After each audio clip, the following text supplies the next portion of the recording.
Pull out your dicks, get ready to fap. It's time for your favorite show, The Grease Trap. Pull out your dicks, get ready to fap. It's time for your favorite show, Grease Trap.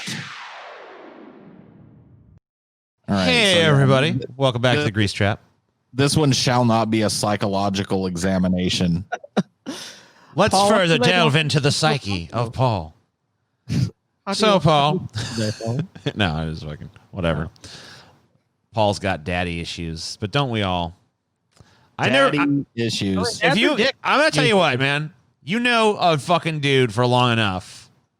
Eventually, you're gonna hear about how his dad fucked him up. You know what I mean? Like, it's just across the board. Like, I've never met anybody. I've never met any guy who's like had some talk about his dad, and it wasn't like, here's all the ways he fucked me up.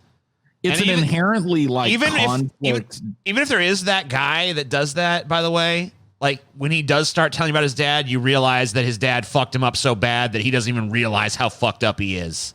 Did you guys have like the Millhouse friend who had a nurturing dad? That was at least like outwardly way more nurturing, because I had a friend like that. Yeah, I don't think I did. Maybe Sky says he did. Yeah, I did, but then it's kind of like what happened with you. Like, I remember his dad being like really like, oh yeah, like very open, very like mellow, like always wanted to hear about him, like was really involved in his life. But then he got older. He's like, I remember I talked to him and he's like, his dad's name was Carl. He's like, oh yeah, Carl's an asshole, and this like was like, whoa, like he went from like being like my dad to like kind of how like you feel about your dad, like he's a piece of shit. Crazy, dude. Like my parents, like I don't want to leave my mom out of this because she was involved in all this shit. They went over the top when I was a kid. When it came to like extracurricular shit, we were in everything, and it was fucking great as a kid. I was in soccer. I did Little League. We did this fucking Indian Guides shit, which is basically like Boy Scouts, but with an Indian theme, which it probably like we did some shit in that would literally cancel the fucking world at this point. Together at the Fresno Convention Center, the Selland Arena, which is a big place. It's like when Manson comes to town, it's where he plays. Right. I don't know what it seats, but it's a big fucking place. And it would be filled with 98% white people wearing headdresses and Indian beads, Indian drums, doing Indian chants and shit. It was fucking crazy. There was like a loudest drum competition in each tribe. You were separated into different Indian tribes. Mine was Miwok. And so the Miwok would bring their drum, you know what I mean? And they would beat it as loud as they could. And then the fucking Blackfoot would bring their drum. It was fucking crazy. And it was all white people. But I did this for like years as a kid. It's great. They had a camp that you would go to where they did all kinds of crazy shit. My dad was the medicine man one year, and that was fucking insane. Yeah, that is pretty weird. They did this big bonfire thing at the end every year that was like magic, right? And the medicine man was part of that. And so the medicine man and his kids would ride across the lake in the moonlight, and everybody could see them coming in a canoe. And so we were all dressed to the nines and shit. We had all the crazy medicine man shit on, and we're riding with our dad, and he's like at the fucking head of the boat, and he does this whole speech, and then he makes the fucking fire start, which, you know, it's just a simple little whatever push button fire starter or whatever. But he like makes the fucking bonfire start, and it all lights up, and everybody goes, ooh, ah, you know what I mean? It's magic, blah, blah, blah, blah, blah. That happened every fucking year. It was crazy. And then like I turned 13, 14, and he was like, actually there was a transitional phase. He tried the like, we're buddies. I don't know if your dad ever did that type of shit to you, but the like, that was basically all my dad ever was, man. Like later on in life. Our dad was always like, I'm your friend. Dad was never interested in being dad. Dad was interested in being like he was interested, I guess, in as far as like he gave him authority. But in terms of like any responsibility, like when it came to fatherly responsibilities, I'm not your dad, I'm your friend. When it came to fatherly authority, I'm your fucking dad, I ain't your friend. So it was like kind of like that. I existed in that weird nebulous zone for a while, but that was just a transitional phase. I didn't realize that wasn't the end goal. Yeah. Buddy dad happened for about a year, maybe a year and a half. So started when I was about 13, 14, maybe till I was 15. And then right around 16 is when dad, who has given up on you ever having a future. That's when he showed up in a town. Yeah, man. Then that was basically where he stayed as far as I've known him. So, by the way, apparently most of the Indian Guides chapters or whatever the fuck they were called that exist have rebranded as Adventure Guides at this point. I can imagine why. A lot of them have just kind of vanished entirely, but apparently I've been doing research on this to see whatever became of this. Some are still calling themselves Indian Guides, but it looks like they've kind of gotten rid of the actual. I bet you could do a pretty fucking cool documentary. And my dad was a video nerd back in the day. He had some of the early like shit you could get in the 80s. He had a camera that was a handheld thing that was attached to a cable to a big backpack thing. Mm-hmm. And he would film some of these Indian things that we would do. It would be interesting. I bet my mom's got a fuck ton of that type of footage. Yeah. Maybe you could get it. Maybe you could just narrate it and just do a little documentary. It really was crazy though, dude. Like it was a totally insane thing to be involved in. But as a kid, it was totally normalized because it was, we did it every week, So you had your local chapter and you would meet, you'd learn how to make something out of, wood, or you'd learn how to make something out in the bush. Yeah, I had a fucking friend that was at that. Did you do the derby thing where you race the wooden cars? No, because it wasn't hilly enough where I grew up. We're in the valley, so. Oh, they would just shit. It wasn't that. It wasn't like they actually. Like they're like miniature cars. Oh no. Maybe that's something else. But it might have just been a local thing. We had our own shit that we did. But we'd all get together for the big fucking camp out every year. At least the California chapters would all converge on one area, and there'd be this huge conglomeration of fucking white people dressed like Indians running around the fucking woods for a week. It was crazy, but I didn't like the cultural implication of it was not, it felt like reverence when I was a kid, honestly. Like it felt, because the Indians were never, like it was all the noble savage shit, as I understand now as an adult, but the Indians weren't maligned. Yeah, they're all like, we're better than them. It was like, these people knew how to live off the land, and they knew how to make this out of this, and here's how you can make a bow and arrow that works, and here's how you can. I think a big part of it too, though, don't you think? I have to think of this. It's like kids aren't as interested in that shit anymore. I'm not saying they couldn't be, but it's like now kids want like a Nintendo Switch and an Xbox and the fucking all this technology. Like Indian Guides is like so passe. Like I feel like the generation we came from is kind of the last one that was like, oh, everything's outdoors. Because now people are so fucking paranoid about everything going on in the fucking world. It's like, man, I want my kid to go run around. I was ahead of my time because I fucking hated outdoors before it was cool. Yeah, man. I really went from transition because me as a kid, dude, I was an athletic little kid. Like no joke. I played forward in soccer for years. See, I was always a lazy little fuck. Yeah, see, I was always running. I grew up on like 4 acres of land, and it was all mine to run around with my dog on. And so I just did that all day. I'd go meet up with my buddy, and we'd run around and fucking run all over the neighborhood and run all over our land and run up and down in the hills and fucking just crazy shit. Like I was a crazy athletic little kid. And then I hit puberty and everything was like, you know what I mean? Wait a minute. Got depressed, got fat, stopped caring about anything, discovered marijuana, and the rest is history. Yeah. This is Paul now, dude. Pretty much, dude. This is what Paul looks like underneath the beard at this point, I bet. Is that a Wii, though? I would never play Wii. Well, I don't know if he's playing the Wii. I'm pretty sure Paul is PC Master Race. Yeah. Is he? I mean, I'd rather play on the PC. I have a PS4. Who fucking cares what the system is? It's a matter of like whether the game is good, right? So, but I love this. I love this dude just fucking eating. Like, I want to imagine that all that's just one giant spaghetti noodle. I still love the old Patton Oswalt bit about the fucking KFC shit. You know what I mean? Like that wasn't a Double Down. They came out with that bowl. It was like a bowl. The bowl, yeah. What the fuck was that called? It was like mashed potatoes and gravy, and it was like topped with like cheese and like the chicken tenders. I think it was called the KFC Famous Bowl or something. Dude, it was just such a fucking beautifully like it was one of those things where it's like, goddamn, this is how you know you've just failed. I think they still got it. They still have that, dude. That was disgusting. Yeah, they still got it. Here, look at it right here. Back when Patton Oswalt was good. Oh, he sucks so bad now. Anyway, I don't even want to talk about that. But yeah, this is the famous bowl.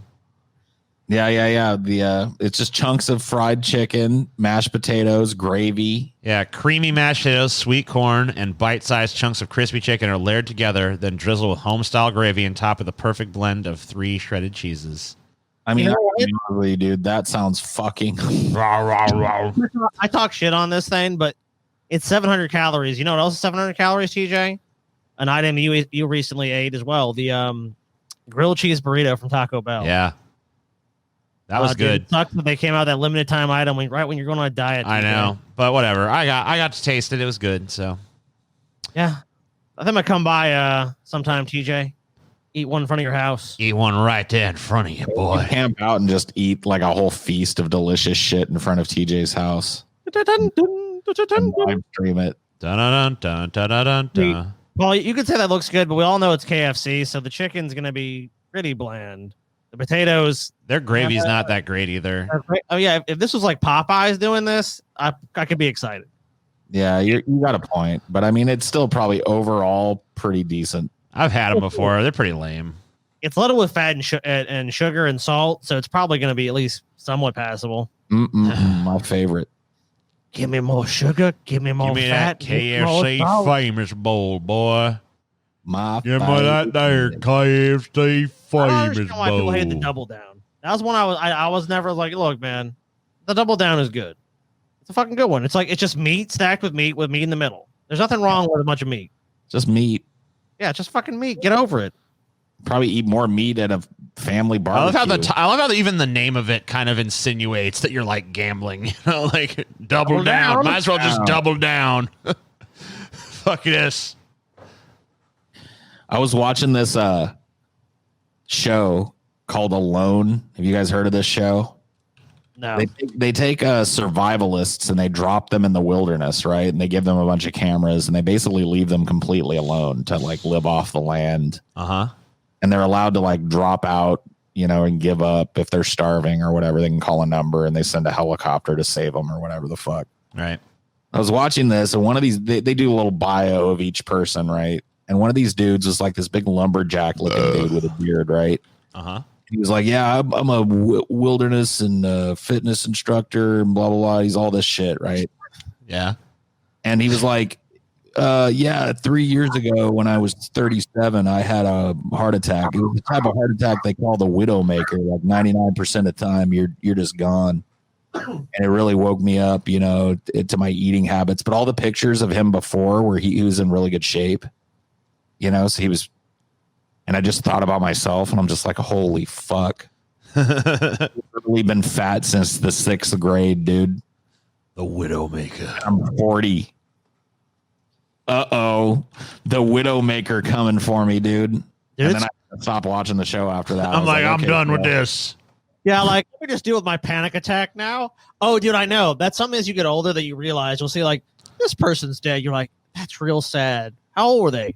23. And you're like, holy shit, I'm way older than that. Fuck. Yep. You know, like, could that be me? And it's like, you just never know. Like, you could be fat your whole life, Paul, and die at 95. You don't fucking know. No one fucking does. All Like, I did was type in. Okay, so I went to in the DuckDuckGo image search. I just typed old fat man because I was looking. I wanted to find old fat guys so I could show them Paul and be like, look, maybe you'd be like this guy. You live a long life as a fat dude.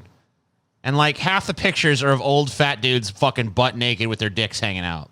There's nothing sexual about that search, okay? I just typed in old fat man. change your filtering. I guess I need to. Safe search. Change your filtering. Well, I need to turn on safe search for this, I guess. Yeah, dude. Put some safe search on, dude. Sometimes you gotta do that. DuckDuckGo doesn't hold back, dude. Let's see. What the fuck? I don't even see where the safe search is here. Hold on. I've never even fucked with this safe search shit. I don't understand. Old fat man should not have this many naked results. You know what I mean? It does for whatever reason. Ah, here's the safe search. Reason. Yeah, no adult content, please. Thank you. Thanks. Like I did a Google search of it, and all of the dudes look like they're about my age. That's about as old as they get. Yeah. I'm seeing. I don't know about that. I'm definitely seeing some old fat dudes, but they don't. I'm not seeing any that look really old, though. You know what I mean? Like, Oh shit, dude. they all look like they're maybe like in their 60s for the most part. Yeah. Dude, how long did here's a fat dude. How long did Orson Welles live? You guys know that? Yeah, I don't know. I think he died in his late 40s or early 50s, if memory serves. What? No, Yeah, I he's think definitely older than that. Orson Welles lived longer than that. He fucking lived Yeah, he was what the fuck? 70. 70, yeah. Damn. He actually, though, he didn't But get he didn't get fat until a later in little life. bit later, yeah. But you know, they say that the reason he ballooned up was because he always ate a shit ton, but he just had a fucking fast metabolism when he was younger. And then when his metabolism slowed down, even though his diet remained the same, he just ballooned into a huge fat fuck. I don't know where I've never been able to find it again, but I do remember reading in a book about his eating habits, like his breakfast, his like daily breakfast was like some crazy shit. I can't remember the specifics, but it was like a dozen eggs and an entire fucking pitcher of orange juice and, you know, a pound of bacon and just like a crazy fucking breakfast he would eat every day. Yeah, he would eat a fucking tremendous amount of food. But he had such a fucking strong metabolism when he was younger, he still managed to stay reasonably skinny. But you know, obviously that metabolism doesn't last forever, and eventually he just ballooned into a big old fucking boulder. Yeah, everything I'm reading about being fat and old is not great news. Like, as in, like, generally the people who are alive with that have diabetes, have had a stroke, have dementia, early onset of dementia, a lot of bad things. So it's gonna be a bumpy ride. yeah, so Paul, you might want to buy some Nutrisystem, dude. I don't know. Nutrisystem? Does Jenny Craig still exist? Maybe I'll try that. Hey, Stevie lost a bunch of his weight with Nutrisystem. I'm not saying that like as some promotion for them, but like he actually did. Did he do the thing where they fucking send you the meals? That's what it is.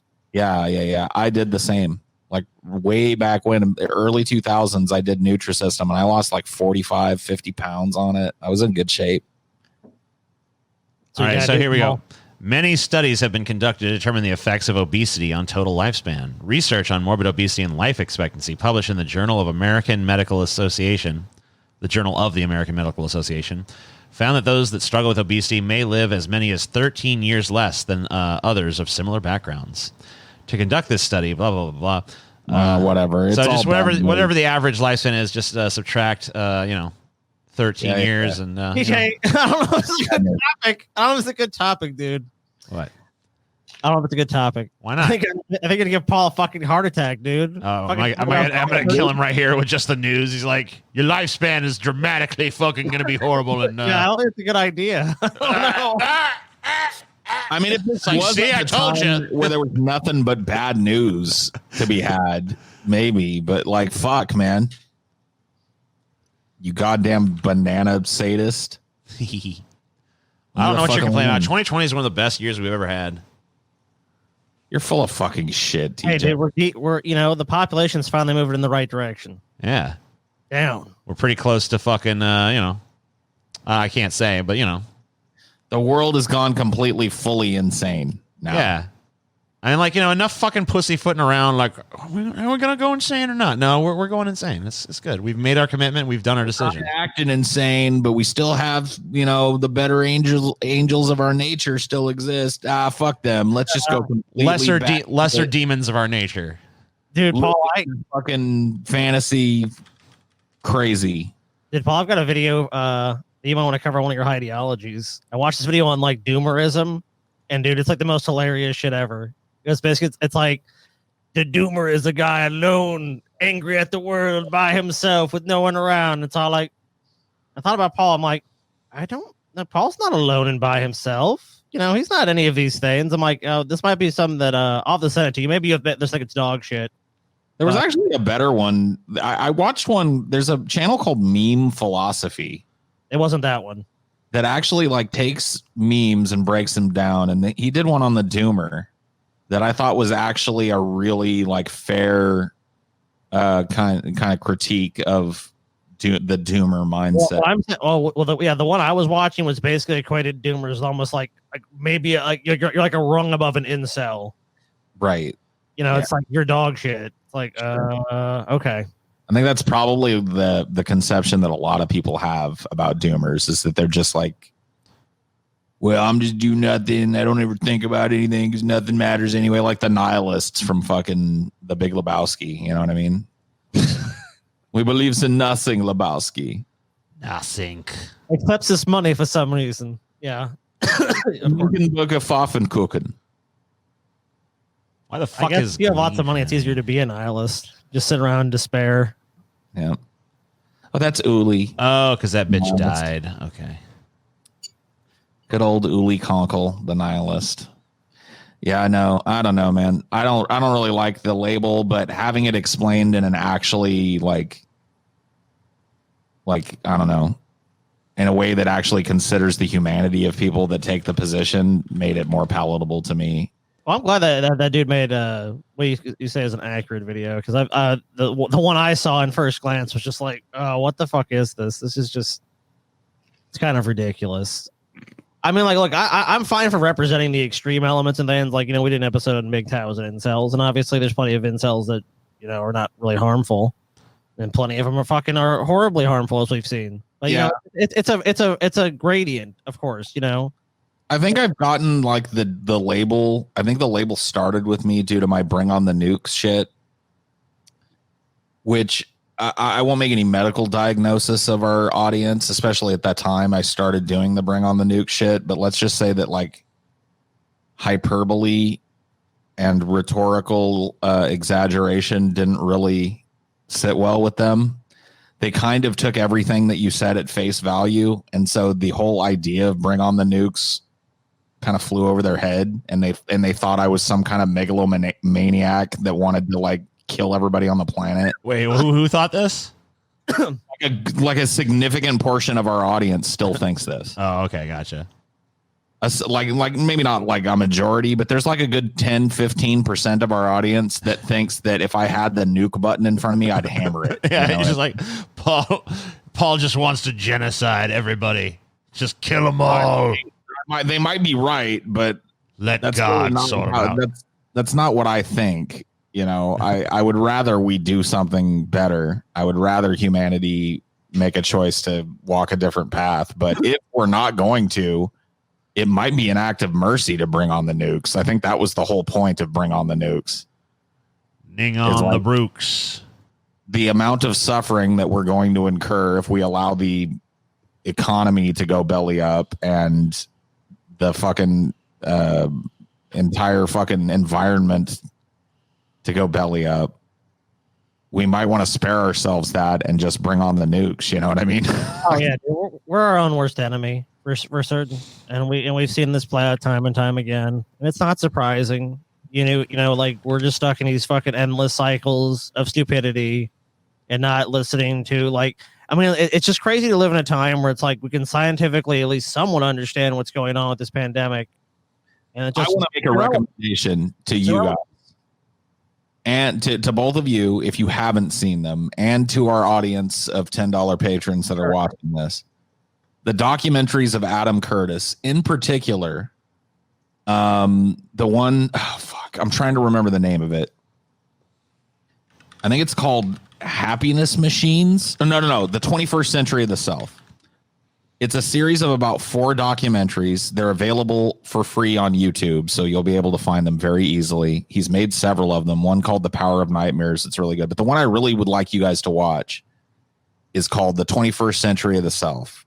It examines psychology and like how companies, corporations, and governments have used psychology in order to shape the consent of the populace. And it was made 30 years ago or something, maybe 20 years ago, but it's like more prescient than ever. I watched it the other night as I was sitting here and just kind of fucking around and gaming and chilling out. And I was like, whoa, again. I've seen it a few times. And so if you've never seen one of Adam Curtis's documentaries, choose one and watch it, because they're all really fucking thought provoking. Take him with a grain of salt. He's a little bit of a conspiracy nut, but you know. Oh, dude, I was watching, speaking of conspiracy nuts and documentaries, I was watching a documentary last night on Netflix. I didn't watch the whole thing. I just kind of watched like the first 10 minutes of it. Yeah. It was about flat earthers. And all the like they introduced I'm sure they were going to introduce more flat earthers as it went along, but the first two they introduced both were like exactly the same dude. And I pretty much figured out what the flat earther thing was about. Because both these guys, like one of them literally went around wearing a shirt that like had his name on it, like I am this guy, and it had like a picture of the flat earth. And it's like, and the other guy was just go around and like would tell people like, yeah, I run the biggest flat earth group on Facebook. Do you know the earth is flat? It's social status. Right. So basically like, I think what it was is like in normal society, they're nothing. They have no fucking, they're like way down here. But if they form this flat earth community, bam, all of a sudden they could be at the top of that. So it became like this big status thing for them. And like this guy was making claims that like this woman was just showing like he was making claims like, look, if you look at the map, you never see a plane fly on one side of the screen and appear on the other. And like the woman just literally like opened up her computer, like, here, let's look at some flight paths. Okay, here's one that's doing it right here. Okay, disproven. You know, it's like fucking like whatever. And these motherfuckers are just so fucking nuts, dude. I love it. I love the whole flat earth thing. I love the fucking the dudes going around like, oh, I'm the fucking oh man, I watched a video, or Chelsea actually told me about a video. I didn't actually see it myself. But there was a guy, he was like, he went to a school and he started like yelling at the kids about the flat earth and shit. Like telling them like, you kids, you believe what they teaching you in school is bullshit. The earth's flat. The earth's flat. And I guess like crazy. I guess this dude, he got like banned from like, he got like a restraining order, like the school district filed a restraining order where he's not allowed near the schools and shit. Good. And I guess he was like going to his roommate and being like, you need to go to the schools and tell the kids then. No one's banned you yet. You got to get down there. And his roommate's like, man,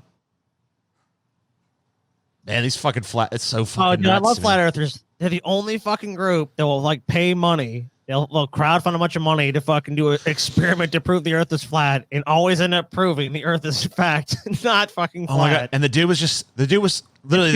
was standing there. They said, he kept saying things that made me feel like this has got to be parody, but I know it wasn't.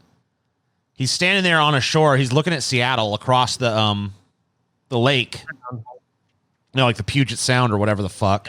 Yeah. He's looking at Seattle. He's like, if flat earth was true, we shouldn't even be able to see those buildings. The curvature of the earth should obscure them, but yet we can see them. And that's why flat earth is winning, because science just throws a bunch of numbers at you. Meanwhile, all I got to do is just point to Seattle and say, you can see Seattle. If you literally convince one person, right, like, because the flat earth before the internet blew up and became so... But I'm writing down that Adam Curtis shit. There's about 500 members of the Flat Earth Society. Because of all this shit, there's way more. Like a bunch of people, they actually have convinced. They have convinced a number of fucking dupes that the Earth is in fact flat, and they can prove it. They have no evidence, even though we have a mountain of evidence contrary to that. It's basically just been proven time and time again the Earth is in fact a fucking sphere. It's anti-intellectualism, and it was actually brought about by the corporatization of science. This whole, like, we can't believe scientists shit is the fault of corporations who hired scientists to give false narratives and skew test results and cherry pick statistics to push their narrative and shit. And science became something that people don't really respect in a lot of spheres anymore. It's seen as theory. It's seen as like hypothetical. It's seen as another possibility. It's not given like the reverence it deserves because it's been cheapened by its mixing with corporate interests. Well, and people just take it totally for granted. And so now, and on top of that, it's become just like political arms of the political parties now. People are done. And so they're going to these fucking quote unquote alternative news sources. And those rabbit holes lead in various directions. They lead sometimes to white nationalism. They lead sometimes to fucking flat eartherism, reptilianism, fucking this, that, and the other thing. Because it's like, if we're being lied to, which we are, our media is routinely fucking lying to us on a daily basis as a matter of doing business. They are lying. They are obscuring the facts. They are reconditioning the facts. They are spinning the narrative. They're doing all these things. But these alternative news sources are no better. It's not like the fucking altruistic nature of man can cover an unregulated news source. It's like holistic medicine is another example of shit that's sprung up around this. Oh, the fucking news media and the scientists don't want you to know about the healing powers of the acai berry or whatever the fuck. And it's like, we're fucked. Anti-intellectualism has killed this country. That's really what it is. This streak that started when I was a kid of, man, I don't want to trust no scientists because they be lying and getting me pissed, which I don't even blame them for, because once again, science did this to itself by allowing itself to be co-opted by corporate interests and used to spin a narrative. I don't want to talk to a scientist. Yeah, fucking magnets. How do they work? And that's what really killed the country. That's what's driving COVID-19 right now. That's why people won't stay home and demand that the government do something about it. That's why people won't wear masks. And it's so easy to get into people's fucking heads now. They don't realize, like, these devices, it's like you have a device you carry around with you. You can get alerts. You can get messages. Like, I signed up for the Donald fucking Trump text message thing, and I just get it just to see what they send me. And it's constantly just amplify. That's all we say. Amplify this. Dude, I was looking at some news and shit today about, Anthony Fauci, that doctor that's basically been telling us what was going to happen the entire time. Oh, yeah, they're smearing him now. Like Trump won't even meet with him. He's the head of Trump's handpicked coronavirus task force. He hasn't been to the White House in weeks. Months. He doesn't debrief the president anymore. And they're actually, and Donald Trump is actually like smearing him. It's like, what? So the smart guy that was right 6 months ago about this virus, and it had fairly consistent messaging when it comes to the virus and what we need to do to respond to it, is now shunned and not allowed in the White House grounds because it might pierce the bubble of non-reality that's keeping our government afloat right now. Yeah. Holy fuck. Kind of pretty. And we as a populace just kind of like sit back in complacence at this, and at best do what I'm doing and bitch about it on Twitter or on social media or on our podcast or whatever. Yeah.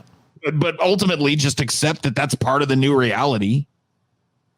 Part of the new reality is that we're just lied to every fucking second of every day by every figure of authority on every fucking matter.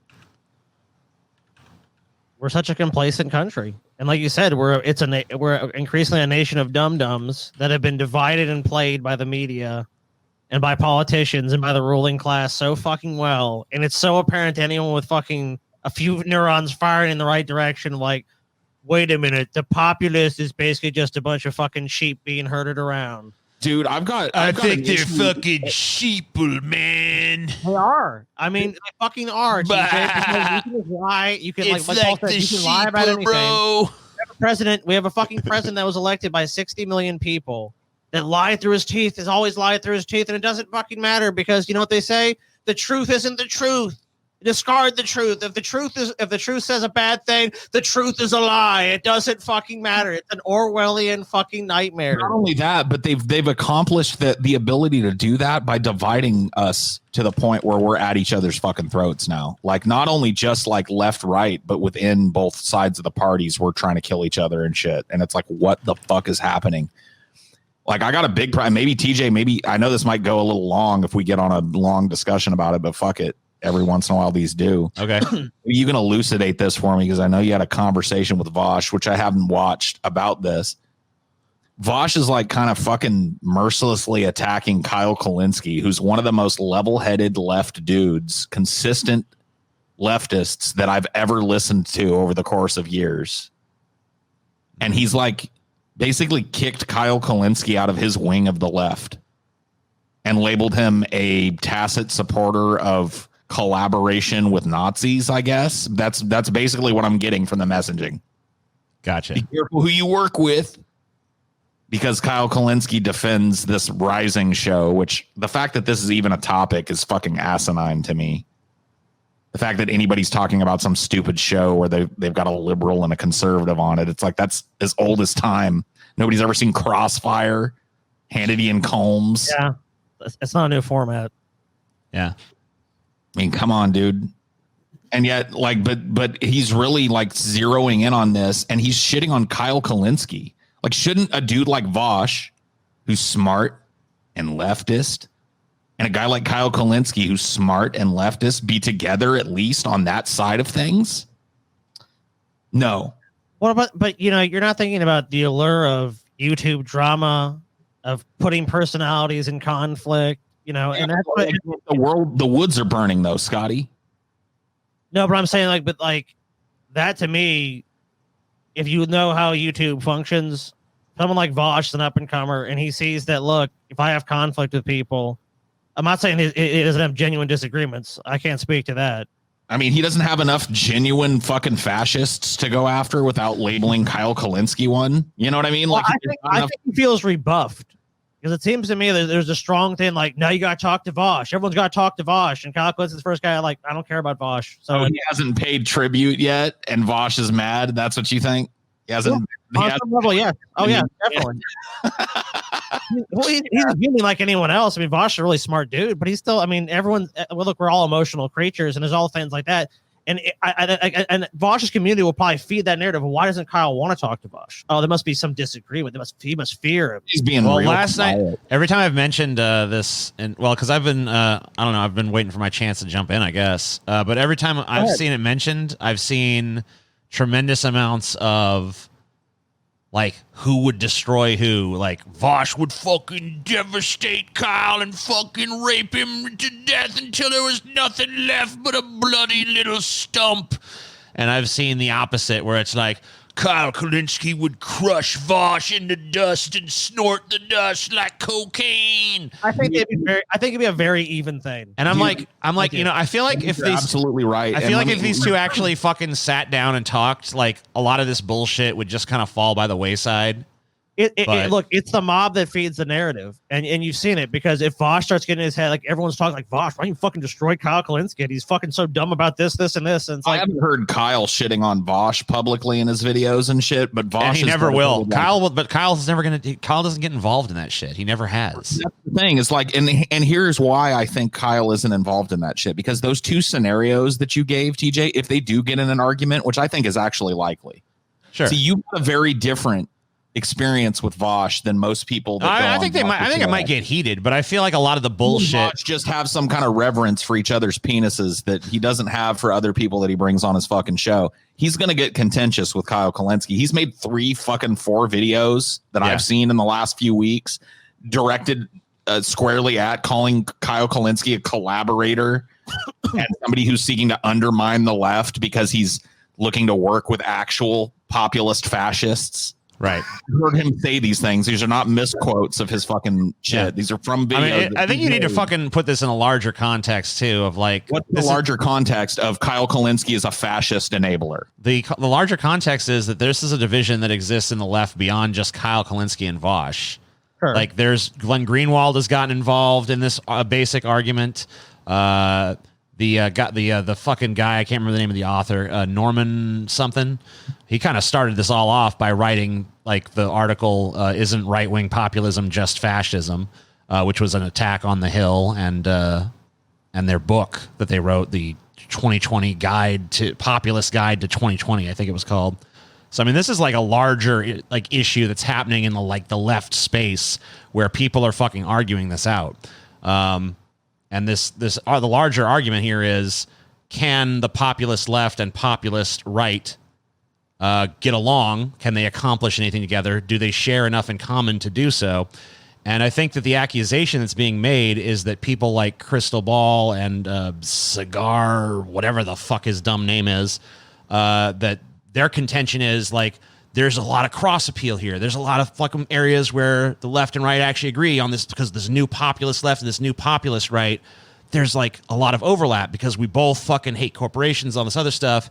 And then a lot of people are like Vosh and this guy that wrote for what was it? National, I can't remember the name of the fucking publication either. But those guys are basically saying like, well, wait a minute. What actual solutions do we agree on here? Like, what are the, okay, we can agree on some problems like corporations bad, but that's pretty fucking vague. Like, what are the actual, like, do we actually agree on any proposed solutions across the board? And I don't think there's tremendous evidence that they do. Okay, but can I jump in here for a second? Do you not think that that's because it has been verboten for about 30 years for these sides to talk at all? That we have gotten more and more polarized over 30 years until we find ourselves now two camps of people that are so divided that we can't even speak without shouting invective at one another? So don't you think that what you're talking about could, instead of being a result of natural collaboration between people, which is what you're alleging if you take that side of things, that people are defined by their political ideas and cannot collaborate if they have certain kinds of political ideas? That there's an incompatibility there. I defy that. I fly in the face of that. I think that we have been engineered as a population to be so divided, man against man, woman against woman in this country, by the corporations and by the political interests that they own.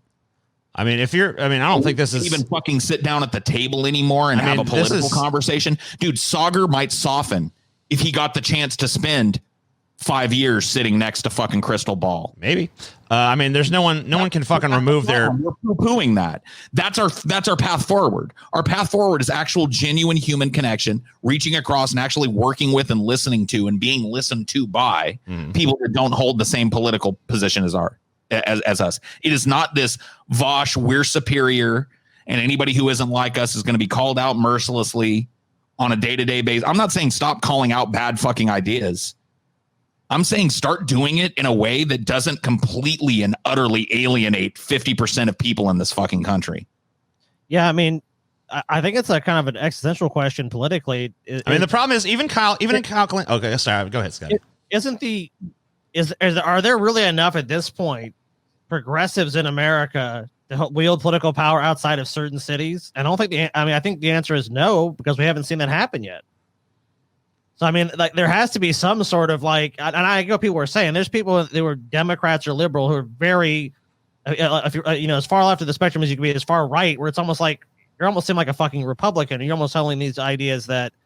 So, I mean, are we kind of talking about some sort of purity test? It's like, are you truly the problem? Part of the problem here is like you watch Kyle's video responding to this stuff, and in his video, he's like, okay, yeah, every fucking right wing populist politician in the country is a fraud. Okay.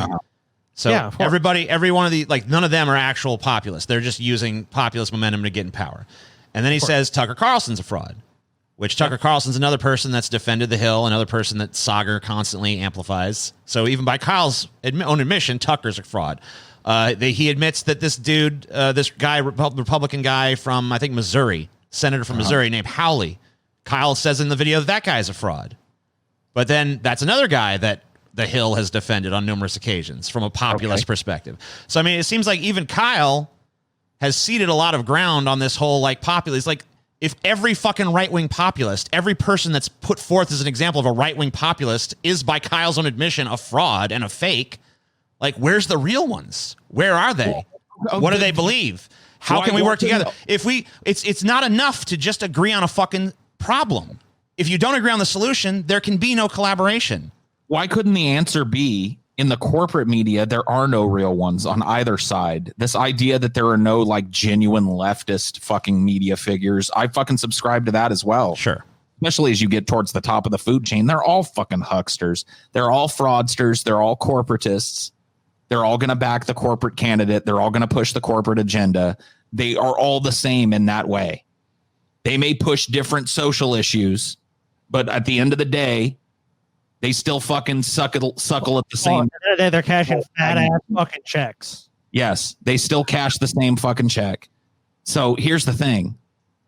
Sauger and this other chick, as I understand, are different because they're more indie media. They're more in the vein of... Well, they're sponsored by The Hill, which that's another problem here is that The Hill is owned by a close friend of Trump, and it does seem like The Hill's audience tends to skew pretty right-wing.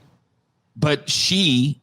from the clips that I've seen as a leftist, is not like a weak, meek, kowtowing leftist like Combs was to Hannity. No, it's not that bad. He's not there to play the fucking goofy leftist that puts out this stupid, impossible dream world vision and then allows the conservative to deconstruct it, right? Well, here's the thing, too, that's, I think, a problem with their show. Like, setting aside all the other stuff, like, there's the narrative here is we're populist, we're not the conventional left and right. But if you look at her side of the aisle, it's like she's like, fuck Biden. I would never vote for no pure. You know, she has a real purity test with Biden. But then on his side, he still actively like supports Trump. He might criticize Trump. Biden. He might be like, I'm just saying, like, there's not an equivalency there. I think the accusation being leveled against that show is that it might ostensibly on the surface be like, hey, it's the new left and the new right getting together and talking things out. But I think the accusation here is that really at the end of the day, this is a pro-Trump show. This is conservative propaganda disguised as being like level and like, oh, we're going to consider both sides.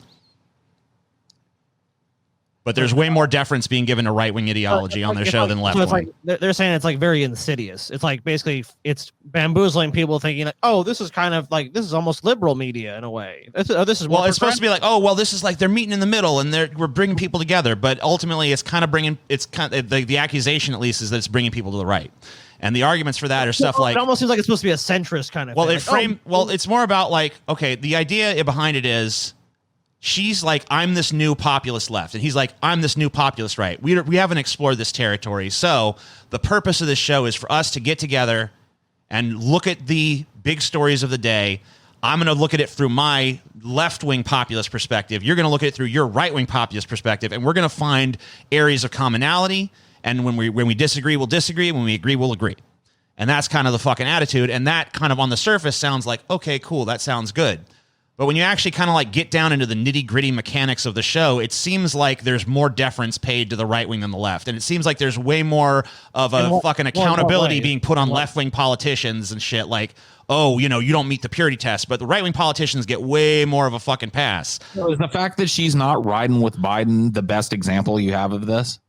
I mean, it's not a matter like you're focusing too narrowly here because it's not just a matter of her not riding with Biden. It's a matter of the populist left is not supporting the mainstream left candidate, but the populist right on the show is supporting the mainstream right candidate. Because the populist left candidate is Joe Biden. Yeah, well, the populist right candidate is Donald Trump, who's also a fake populist. Okay. And at least Joe Biden. She's not engaging in that, and that's somehow a bad thing?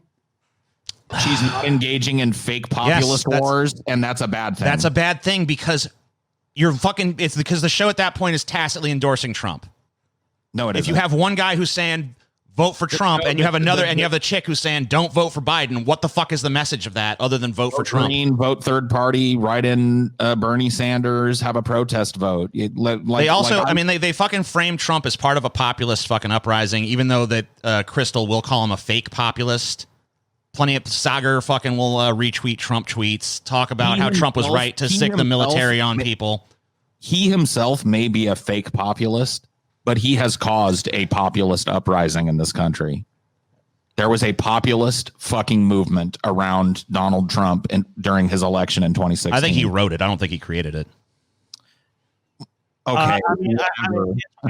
I mean, chicken or egg, I guess, but whatever. You know what I mean? The thing is that Donald Trump was able to come out, TJ, and this is something we can all agree on, and said, I'm going to win the fucking Midwest and become president. Right. And then Donald Trump, improbably, and believe me, I know, I fucking paid this fucking fat oaf next to me $1,000 fucking dollars on my fucking hands and knees.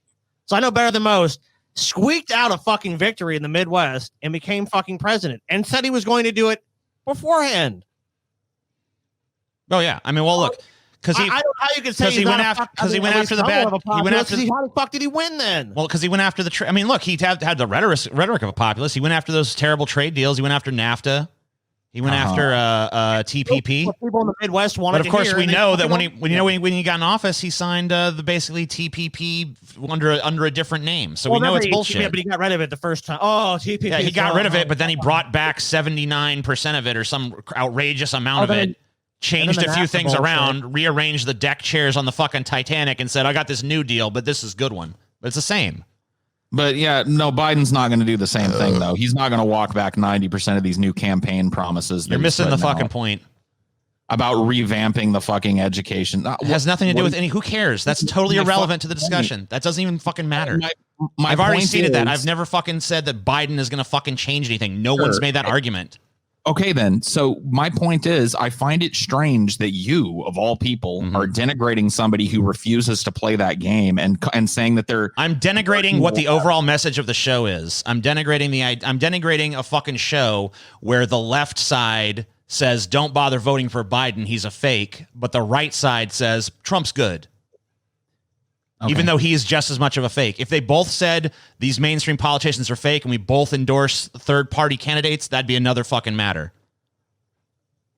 So what this other guy that's on the show chooses to do with his vote somehow denigrates her position of not wanting to vote. There's for a fucking, but there's this, like, you got to look at it in the broader context of the fact that they are constantly giving deference to these quote unquote right wing politicians like Tucker Carlson and like this Howley guy out of fucking Missouri and stuff. Is basically anybody who's on the right, even if they're not a real populist, even if you look at their record and it doesn't reflect that at all, as long as they fucking take the populist branding, they get a fucking pass on this show. I mean, if you're saying the overall message of the show and the totality of everything you've seen, but simply saying someone doesn't want to vote for a certain politician, I mean, you think they should be like? So you think the show would be more fair if they had to bring someone in that genuinely wanted to vote for Joe Biden? I don't give a shit. Like, I don't give a shit if the show is fair or not. I'm just trying to explain to you why there are objections about the fucking show. I mean, sure. I mean, there could be a number of objections to any show. Sure. I heard Vosh talking shit on Crystal Ball and saying, put me in there, put a real fucking left-wing populist in there, and I'll fucking destroy this Sagar guy. Dude, he would alienate 90% of people on the fucking left immediately. Well, I mean, if you use the words real, like, what does that mean that you're a real? I'm real this. Because you're claiming that? There's not. Well, because she'll often sit there and let him get away with like slipping a lot of premises fucking under the radar. Because they're doing a show. They're doing a show together. They have to fucking move the show along. She can't be a contentious chihuahua at every fucking turn. Like, they have to do a show together. Like, sure. I've seen clips of her defending positions that I did not disagree with vehemently against him. Right. So I don't understand like where this narrative that she just capitulates comes from, other than the fact that he's pushing Trump and she's not pushing Biden, which I do not see as a failure of her leftist ideology. In fact, I see it as a natural expression of it. There's a huge swath of the left that does not want to vote for another fucking capitalist and that is tired of being screwed out of their option to vote for actual populists like Bernie Sanders. And that aren't going to continue to play the lesser of two evils foot shuffling game. And there are people that don't like that. But why should people on the left support a show that tacitly endorses Trump? Why should they care? It's not the only one. Well, that's up to an individual to make. Why is he calling so much fucking attention to it if he wants to bury it? I didn't know about fucking Rising until he made it a fucking issue. Well, I think that this gets like pretty good views on YouTube and stuff. So, well. I mean, look, it's like any other show. If you disagree with the show, if you feel like, you know what, this is nothing but a right-wing mouthpiece and she is not raising the objections I want, go watch Vosh, who's raising those objections. You don't have to watch the show. But I mean, like, that you can still criticize the fucking show, though. Of course. Criticize the show all you want. I don't care about that. Make a fucking. Well, that's what this is all about, is the criticism of the show. Like, is the criticism of the show unfair? He's made a business out of it at this point, at the expense of denigrating and turning his huge audience against Kyle Kulinski, who's a friend of yours. How do you reconcile that? Kyle Kulinski is doing something wrong by saying that it's okay for this fucking show to exist at this weird time because I did a stream manner of left-right dialogue. I mean, I did a stream called My Left or Your Left that fucking explored these issues like super in depth and looked at the fucking full argument from start to finish. I don't care about Kyle Kulinski's who cares? Kyle Kulinski be my friend. He could still be fucking wrong. And I think he is wrong on a lot of this stuff. Okay. I don't think he's totally wrong on every fucking aspect. I think that there was an argument. There was a contention made that this show is like a gateway to the alt-right or something, and I don't agree with that. But I do agree that the show overall it has a more right-wing slant. I mean, look, I think we can argue that, but I mean, like, to me, the most important thing is, what does the evidence show? What can we actually prove? And I mean, maybe all those things are not trackable. There's not a necessary way to determine all of those things, with just looking at the evidence. But a lot of claims seem to get thrown around, and not a lot of evidence to those claims. Like, I'm interested to see Crystal Ball capitulating to Tucker Carlson saying some super far right authoritarian shit. I've yet to see it. Like you said, she defers to Tucker Carlson. We cover Tucker Carlson and have for years on our shows. Right.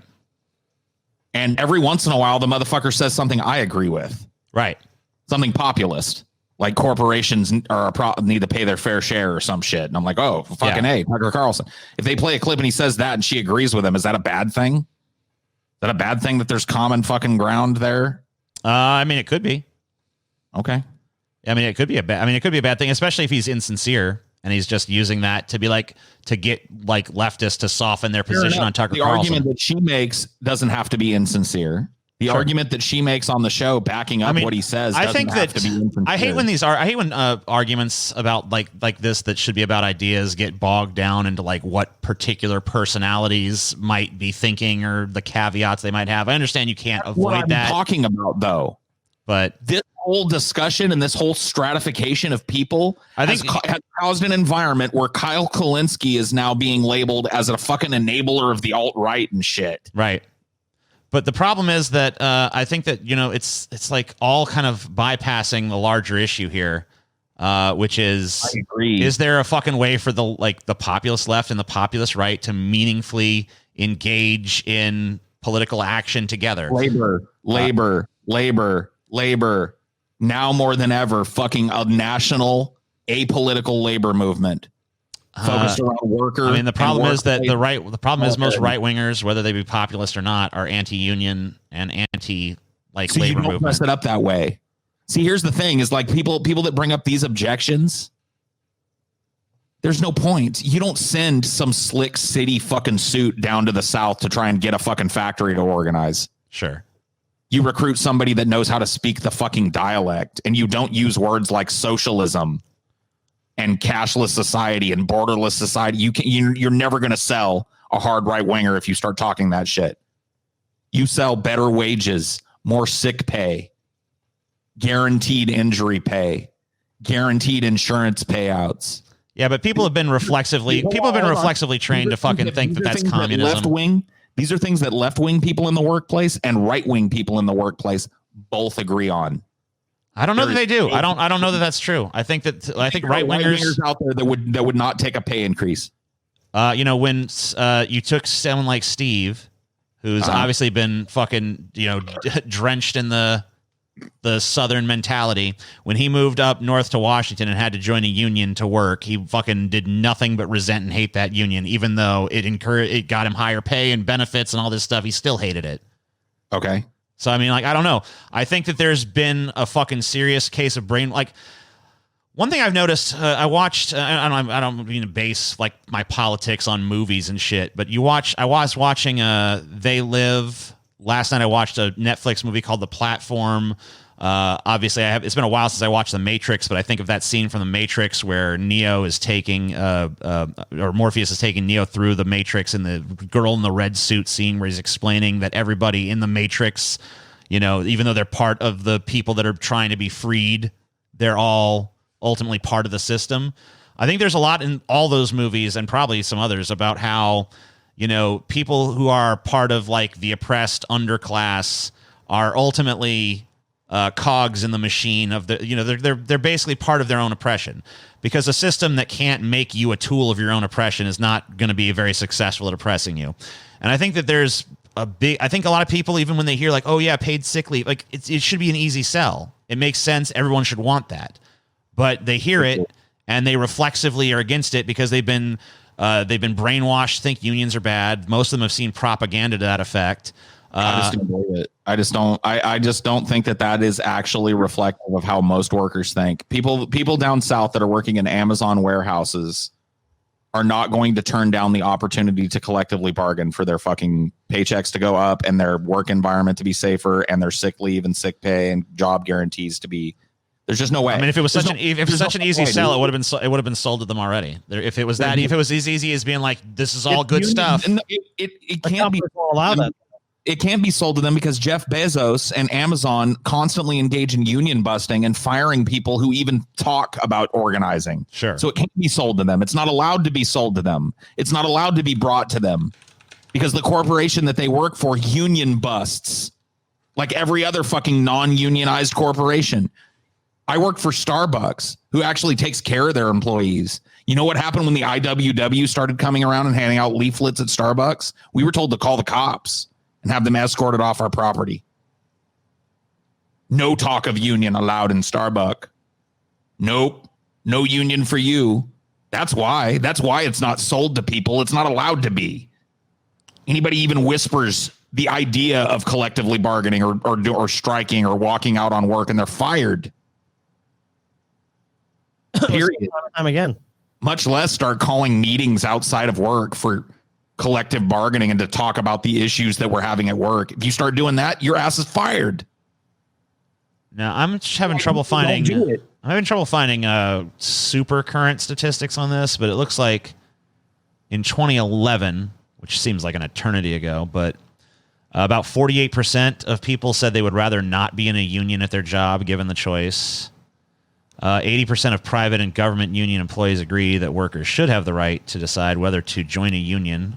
Do you know why? And they should never be forced or coerced to join or pay dues to a union as a condition of employment. Do you know why? Why? Do you know why the numbers are like this? Because unions have devolved into bloated, bureaucratic organizations that just siphon people's paychecks away and give them no benefit. They cede to the fucking company. The old union structure needs to be torn down and people need to be explained to. And I fully believe that right wingers and country bumpkins and the types of people that you're saying are going to be like, oh, I ain't going to join no union, can be fucking talked to and explained how this works. I think it's been tethered in their minds to left wing, like it's like, oh well, that's like communism, this idea of collective bargaining and being against the rich and against the, because like there's like this sort of like cult of work in this country where, you know, I think that instead of blaming their bosses for their problems in life, they're taught to blame the immigrant. You're misunderstanding or blame. The union. You're not when you're in the union activity that you engage in is not against the rich. Right. And it's not against the people that own your factory. In fact, the people that are in unions actually care very much about the productivity of their factory because it's reflective of their pay. That's where they work. So exactly. So this is you're misunderstanding. There is no politics in the union. That's why it has to be an apolitical movement. The politics that are in the union. It's inherently political. You can't with that corporation. You can't remove politics from the union. You can't. It's not possible. It is an inherently political stance. That's why I just finished with saying that the politics of the union begin and end on how you interface with the fucking corporations. Right. And the companies that you're bargaining with and how you support other people in doing that. It doesn't have a left or right tug to it. It's very, very, very, very much focused on making sure that workers have better positions. And at one point they did because of unions. I think it definitely has. I mean, there's inescapably a left-wing slant to it. Of course. And this is why it's so important that left-wing people are the ones that establish this new movement. Because once we've gotten people to buy into the idea that we can bargain for this power, then the fucking fangs come out. Then the leftism can come out. Because you know what you've done? You've stood the picket line with this dude next to you that was a Trumper back in 2020. Mm-hmm. He's way more likely to listen to your fucking ideas now than he would have been if you just walked up to him on the street while he was wearing his MAGA hat and shouted in his face. Because you've been in the trenches together. Because you've worked on a common cause. It's called contact theory. It's actually a psychological principle that's been proven. It's been tested and proven. Political and racial divides disappear when people work together for a commonly beneficial goal. So it's the answer to all this bullshit, but it requires us to work with people who we now point our fingers at and call authoritarians, Nazis, right wingers. Yeah, the position you're taking. That the question I have for you is then, what is the alternative? So let's say like that your argument wins out what do you do with people that kind of fail this test? Fail what test? So we'll fail the test of like, well, they're not really holding the values that we need. They don't want the same solutions that we want. I don't think anything. I mean, nothing happens to them. I mean, look, this is this. I mean, like, I find it kind of like one of the things that I meant to address it earlier, but we got off in a different direction. But sure. I think it. This idea of this being this nascent phenomena, I don't buy that. I think that this has been raging on for more than a century. I never said it was nascent. It was heavily implied that it was nascent, but whatever. What are we talking about? Which phenomena? The phenomena of this populist right, populist left kind of thing. The idea this is new. When did I ever say it was that the left right dichotomy? I don't remember. You said something that I felt implied that. I don't remember exactly. I'm not going to fucking. I can't even believe that you'd think I would take that position, knowing me as a friend. Like I've been harping on how the left right dichotomy is bullshit since you've known me. Well, I'm not talking about the left-right political dichotomy. How is it different? How is populist left versus populist right different? It's not. That's my point. Well, okay. Then I guess you have no issue with me then. I don't know what that. I don't know. I heard you said something that I thought implied that, and then Scotty asked me something that I felt implied that just now. So. I don't know why I got that impression, but that's okay. not what I was. Well, what are you asking? Because I mean, like, you're asking me what should be done, but I mean, like, this isn't stopping. Like, this is an ongoing thing. You asked me what should be done, and we talked about labor. Yeah, I was kind of curious. Nothing can be done. Like, these two forces are going to be fucking locked in battle for the foreseeable future. There's not going to be a resolution of this anytime soon. Unless we find a common cause that's apolitical, that's forced on the increase. I don't buy that. Okay. I don't buy that there is a common cause. I don't buy the idea. I don't buy the idea that these guys are going to fucking like Nazis and socialists are going to like Marxists and Nazis join hands like this. There's been labor solidarity movements before. There's been unions before. There've been fucking like the Nazis used fucking some of the lefty fucking rhetoric to rise to power in fucking Germany. I mean, this idea that like we're gonna get together on labor and that's gonna fucking be the solution, I think is fucking naive beyond belief. Even though we did it, even though jobs went from 12-year-olds working 12 hour I'm not saying unions are bad. I'm saying that it didn't resolve the left-right dispute. It didn't bring these two factions together. It was invaded and destroyed by the very political system it opposed. Right, and it'll happen again. So you're committing the same fucking thing that you criticize me on when I say I won't vote for Biden. I don't know. Am I? I'm saying reinvigorate the labor movement in this country. Now's the fucking time, and you're saying it'll just get subverted again. And I'm not. No. I'm not saying don't reinvigorate. I mean, obviously, I support that, but I'm just saying I don't think it's it's going to be a resolution to like left-right sort of animosities. I don't think that that's going to like be the thing that brings the sides together or something. I know what it's going to be. Yelling at each other and calling each other stupid and retards and making. I don't believe in this idea that like we need to form a coalition. I think one side or another. Together, that's not going to be. One side needs to win. That's just how it fucking plays out. It's got one. There has to be a winner and there has to be a loser. Why? Because there's not going to be agreement. Okay. There's not going to be solidarity. There's not going to be like this moment where both sides like lock hands and sing Kumbaya. There was. There have been in well, if there was, it was short lived because I haven't seen it. I don't know when that was. Yeah, it was a long time ago, but it's happened and it can happen again. I was watching the other day. In 1939, there was a Nazi rally held at Madison Square Garden in New York. 20,000 Americans attended, and I was watching some clips from that. It actually happened on my fucking birthday in 1939. It's February 20th, 1939. I was watching that, and it's pretty mind blowing to watch clips from it. You watch this big Nazi. There's like you see like some swastikas hidden here and there, but mostly what you see is like there's this giant portrait of. I should just show the fucking thing. Hold on. Let's see if I can get this picture of the stage here. Here we go. There's this giant fucking mural of like George Washington. There's like 5,000 goddamn American flags. The only swastikas I can see are two kind of flanking it. They're kind of like almost like distorted by this like weird shit they're going on. Made to be hidden by the design. Like they're more downplayed. I mean, this is before World War II. I think really kicked off, at least as far as America's involvement goes. I don't think we got involved till like 6 or 7 months later, but sure. But I was watching this rally and I'm just like, I'm watching it and I'm like, where have I seen like 12 million flags all like in a row like that before? You know? Yeah. And I mean, like, I feel like it's been at like every fucking Trump rally I've ever seen. And like a lot of the rhetoric that was being said here on this stage reminded me a lot of the shit that Trump said. So I think this idea that, you know, there's like, we're too quick to like throw fascist around. We're too quick to throw Nazi around. I don't know. It seems like this shit didn't just like vanish from America when World War II started. Like they just changed the way they talked about it.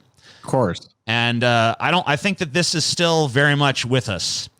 It might not be the overt swastika anymore, but a lot of the rhetoric that I saw stated at this 1939 pro-Nazi event is still part of politics, and it's part of right-wing politics in America. So I think the idea that there is going to be like we can just join hands and like, oh well, you know, now that I've stood with these people and I've fought with them for this labor movement, now all of my fucking regressive, horrible ideology is just melted away, and now I'm going to be a good guy and fight for justice and, you know, equality. When you've had changes in your political perspective, how important were conversations with people who disagreed with you and your... I have no idea. Who knows? I'd be willing to bet that they were pretty fucking important. They might have been. Willing to bet that you putting your ideas out there and then listening to people deconstruct those ideas and replace them with their ideas was a strong... Sure. I mean, I'm sure it's part of it. Okay. And your problem with getting people together to work on labor and softening them. I mean, how many people theory is? Well, because how many people have been convinced in the other direction? What direction? I'm saying, like, how many people have horse fucked by the company? Nobody. No, I'm talking about how many people have been like, okay, let's told them that way. Well, no, I mean, actually, plenty of people do think they should be horse fucked by the company. Lots of people in America take the sides of the fucking capitalist pigs. So when it comes to their personal paycheck, though, if they got a $700 a month raise, they wouldn't be like, nope, I'm giving it back to the company. No, they wouldn't. That's true. I'll give you that. There you go. But I'm saying that, you know, like conversations can convince people both ways. I've seen people that I thought were once very like rational, reasonable people become what I consider to be very irrational, fucking unreasonable people. And presumably conversations had something to do with their transition as well. I view it as part of an ongoing fucking struggle. I don't think that you're going to find a resolution where everyone's united.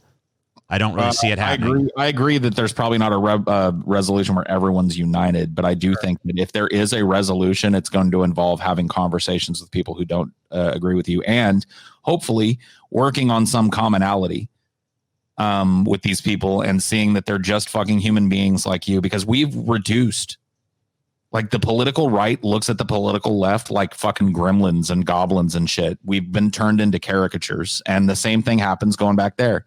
Everybody that's a fucking Trump supporter is just a hillbilly fucking bucktooth bumpkin from fucking Oklahoma or some shit. Plenty We've of been them are caricaturized to the point where we won't even talk to each other, and I think that that's at the heart of most of our political and racial and social issues in this fucking country. Well, we've seen a lot of it when you see these interactions on Twitter and other places where people are live streaming. It's like when the two sides meet, it's like, fuck you, I hate you, I want to fight you. No, TJ, I tend to agree with you in the sense of... I mean, there's been like Crips and Bloods barbecues where they set aside their differences and cook some burgers together, but then they go right back to shooting each other. So yeah, we can resolve problems, you know, in the sense that, like, eventually, yeah, there might be some sort of solution, but then the same thing, these same kind of archetypes, these same scenarios are just going to play out inevitably again, is what you're saying. Yeah, I don't view there being an end to it. You should be advocating for not voting for Joe Biden and not voting at all. No, I mean, I think that, you know, you got to continue the fight. I mean, that's ridiculous. But you got to fight for power, and you got to realize that there's never going to be a day when you're not going to be faced with opposition. I think I see this a lot on both sides, honestly. People dreaming of the day that their ideas will just sail to power unopposed, and it's not going to fucking happen. Like, give it up. Quit, throw, whatever you're smoking, stop. Fucking throw it in the toilet. It's not fucking real. Sail effortlessly, but I do believe that there is power in populism, and that an entire fucking nation of people can be united under its banner. I've seen it happen before. Sure. Yeah, it happened in Germany in the 1930s. It's happened a number of other times. It sure has. I think with humanity, it's like, hopefully when we have these conflicts and we go in these cycles, I think the hope is at the end is that the bar gets raised just, a little bit. I think that's how humanity's made its progress thus far. And that's probably how we're raising the bar of the environment as our bar goes up. And that's well see that now we're running out of time. So TikTok. I mean, humanity might survive that too. Yeah, I have, when it comes right down to it, I have very little hope for the future. It doesn't mean I agree on that at least. That doesn't mean I advocate that we stop trying. It just means that I don't really have much hope of it being successal. I think the difference between our positions is you think trying is voting for Joe Biden, and I don't. Yeah, I don't know why you get so hung up on that, but whatever. All right, well, we can continue this discussion some other time. We've been going for an hour and 15 minutes. So this has been an especially long grease trap. Sometimes you guys get them. We'll see you next time with more. Sprinkle them amongst you. Peace.